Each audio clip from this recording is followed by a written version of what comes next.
नमस्कार दोस्तों, आप देख रहे हैं हुंकार 24/7। और जैसा कि आप देख पा रहे हैं, इस वक्त हम लोग मौजूद हैं चक पंचायत में। और चक पंचायत के जस्ट चक जो कलाली है उसके जस्ट नीचे एक नदी गुजरती है यहाँ पे, और वहीं पर एक झारखंड सरकार द्वारा एक पुल का निर्माण करवाया गया था। और इस रास्ते से गुजरने के बाद हमें यह महसूस हुआ कि इस पुल को बनाने की क्या वजह रही है और किस उद्देश्य के साथ ये पुल बनाया गया था।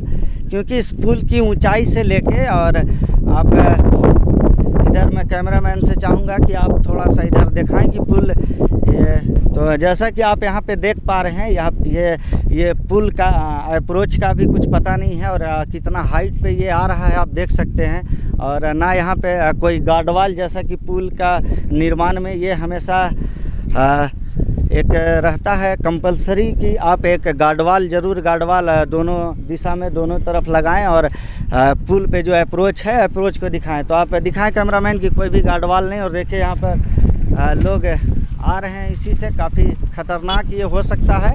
तो जैसा कि आप देख पा रहे हैं कि इस पुल के बनने के बाद भी बहुत सारे लोग जो हैं वो नीचे से ही पार कर रहे थे गाड़ी से। और क्या वजह रही है, आइए यहाँ पर चक पंचायत के कुछ ग्रामीण भी हैं, आइए इनसे जानते हैं कि आखिर क्या वजह रही कि 5 साल 6 साल होने के बावजूद भी इस पुल का पूरे तरह से निर्माण नहीं हो पाया है। तो आइए मिलते हैं यहाँ पर कुछ लोकल लोग हैं यहाँ के। तो क्या नाम हुआ आपका गार्जियन? नवल किशोर प्रसाद। नवल किशोर प्रसाद जी, इस पुल को बने हुए कितने दिन हो गए? 2 साल कुछ महीने, लगभग 3 साल। 3 साल बने हुए हो गए। और कब से, मतलब कितने सालों में ये पुल? 5 साल में 5 साल में कंप्लीट हुआ। अभी भी अधूरा है, जो न इसका अप्रोच कंप्लीट है और न मिट्टी का भराव पूरा है। अभी भी अधूरा है सब काम। लोग बहुत मुश्किल से बरसात के समय में इस पर चढ़ते हैं, और इसके बाद मैंने बरसात में कितने घटनाएं घटती है, मिट्टी है फिसल जाता है, गिर जाता है लोग।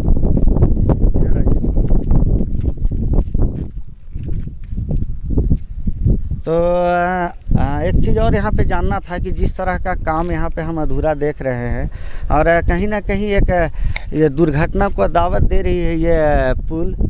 तो इस बारे में यहाँ पर पहले कोई दुर्घटना वगैरह हुई है इस पुल के नीचे? या दुर्घटनाएं कई बार हो चुकी है, घट गई है दुर्घटनाएं, जिसमें एक मौत भी हुई थी। और इसके बाद बाइक से कितने गिरे हैं, हाथ पैर टूटे हैं, फ्रैक्चर हुए हैं।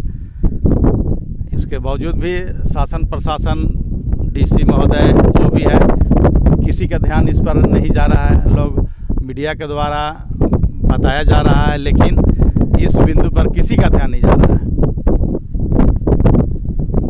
यहाँ पर जो चक पंचायत के जो प्रतिनिधि थे, जनप्रतिनिधि या जो भी संवैधानिक पद पर थे, उनके द्वारा कुछ इस तरह का जब ये बन रहा था तो कोई लोग ये काम वगैरह का नहीं यहाँ पे ऑडिट वगैरह करते थे, या फिर आप जेई कहें?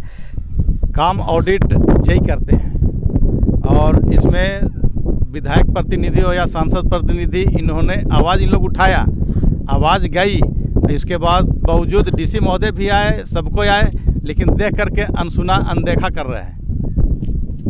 इतना होने के बाद भी किसी का ध्यान नहीं जा रहा है। तो ये डीसी साहब भी यहाँ पहुँचे और जेई भी, लेकिन सारी चीज़ों को देखने के बावजूद भी इस पर किसी तरह की कोई कार्रवाई या इस पर जो कमी है उस पर कोई ध्यान नहीं दिया कि न किसी का ध्यान नहीं जा रहा है। जो कि इसमें चाहिए, पुल के बाद 25 मीटर जो अप्रोच बनता है, गार्डवाल बनता है पुल के साथ, वो अभी तक अधूरा है। उसमें हम लोग के बरसात में बहुत दिक्कत होता था। इसमें कुछ मिट्टी हम लोग आपस में मिल करके इसमें भरवाए हैं, तब जा करके बाइक चढ़ती है। अब बरसात के दिनों में हम लोग पार होते हैं, लेकिन अभी तक न ठेकेदार पहुँचे हैं न और कोई पहुँचे हैं। जिसको इसका अप्रोच 25 मीटर का जो बनाने का था, वो अभी अधूरा है, पेंडिंग है। आप लोगों को कोई जानकारी या कि क्यों अधूरा है, या क्या ऐसी मामले हैं? क्योंकि हमने इस रोड में लगातार यहाँ चक से जो अगर मनातू तक हम देखें तो बीच में जितने भी पुल हैं उनका अप्रोचिंग जो है वो लगभग किसी का नहीं हुआ है, वो सारे के सारे काम अधूरे हैं। तो ऐसी कोई ख़ास वजह रही है क्या कि यहाँ पे पुल तो का निर्माण तो हो जाता है लेकिन पूरी तरह से कंप्लीट नहीं हो पाता है? डाइवर्सन कुछ बाकी है, लेकिन उसमें उतना दिक्कत नहीं है जितना दिक्कत इस पुल से है। पुल बनने के बाद साइड से जो रास्ता जाता था, जो हम लोग बरसात में भी आसानी से पार कर जाते थे, वो पुल बनने के बाद अब नहीं पार हो पाता है। तो जैसा कि आप देख पा रहे हैं कि इन्होंने बताया कि आज ये लगभग 5-6 साल से लगभग काम होते हो गया इस पुल का, लेकिन अभी भी नहीं हो पाया है।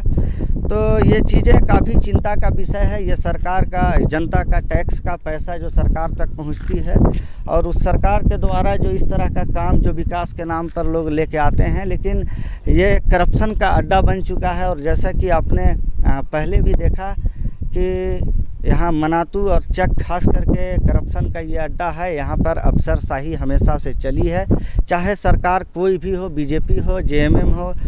और देखते हैं कि आज इस न्यूज़ को और इन लोगों से बात करने के बाद जो सच्चाई सामने निकल कर आई है, और आज जैसा कि ये न्यूज़ हम लोग डालेंगे, इसके बाद सरकार इस पर क्या एक्शन लेती है, क्या इस पर कार्रवाई करती है। क्योंकि इनका आप सीधे तौर पे कह रहे हैं कि यहाँ पर जो भी सरकारी मुलाजिम हैं, चाहे डीसी सर हों, चाहे वो जूनियर जेई इंजीनियर हों, सारे लोग आके भी यहाँ पर कोई किसी तरह का कोई भी सब के सब पदाधिकारी यहाँ पहुँच गए हैं।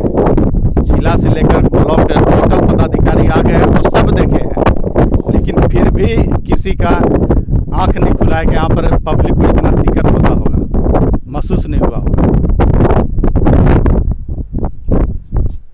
तो ये सच्चाई